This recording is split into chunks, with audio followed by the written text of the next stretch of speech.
Have you ever wondered if indie music really lost its edge in today's pop dominated world? I mean, is it still that raw, Right. authentic sound we fell in love with? Or has it been swept away by commercialization? Okay, let's take a trip down memory lane.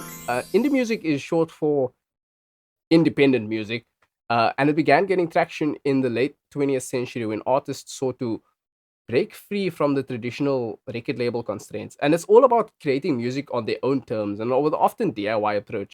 Do it myself. Over the years, indie has evolved, giving us unforgettable sounds and artists that have shaped the music landscape. I mean, if you look at bands like The Strokes or Arcade Fire, they brought indie into the forefront. But it's been a really wild ride since then. So, what's the deal now? Has indie music kept its charm, or is it just another cog in a commercial machine? Let me set the stage for you.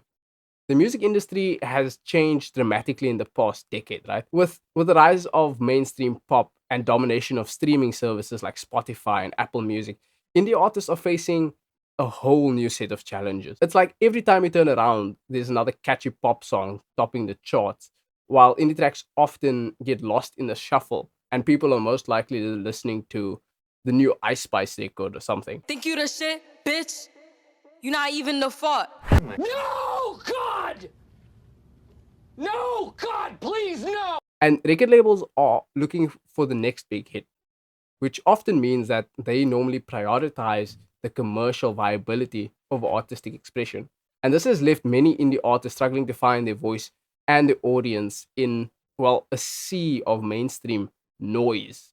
Indie music, by definition, was never supposed to be about commercial success. It was about making music for art's sake, for self expression. But today, indie artists are facing a dilemma. Are they going to stay true to their roots or adapt to survive? Because streaming services favor catchy, algorithm friendly tracks, which can push artists to compromise on their sound, on their unique sound. And many indie acts today find themselves chasing hits just to stay relevant, raising the question, has the genre become just another product?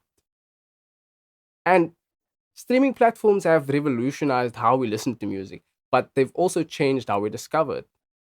Because indie artists once thrived in underground scenes with loyal fan bases that were built over time. And now playlists and viral moments on platforms like TikTok can just break or make a career.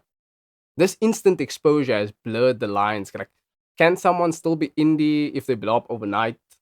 While streaming makes indie music more accessible to more listeners, and that's a good thing, it can also pressure artists to fit a more commercial mold, if you get what I'm saying. Indie used to mean working outside of major systems and outside of major labels, but now that definition is much blurrier. I mean, if you look at artists like Phoebe Bridges or Tame Impala, they started indie but have reached like massive amounts of success. And does that make them less authentic?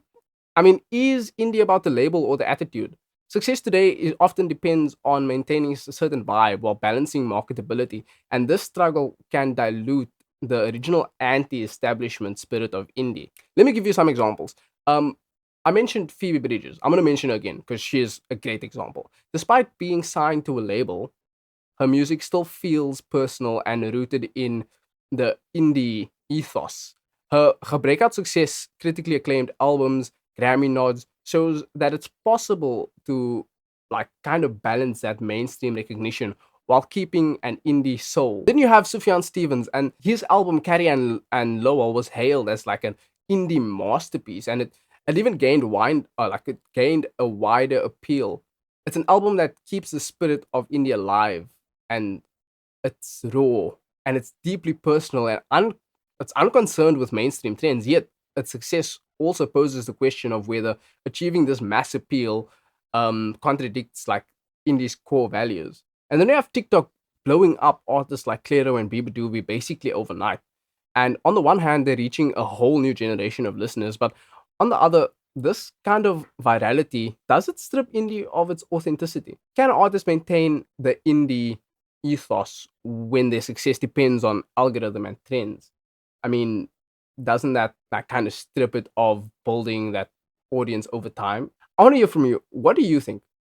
Because has indie music really lost its edge? Drop your thoughts in the comment below if you think so.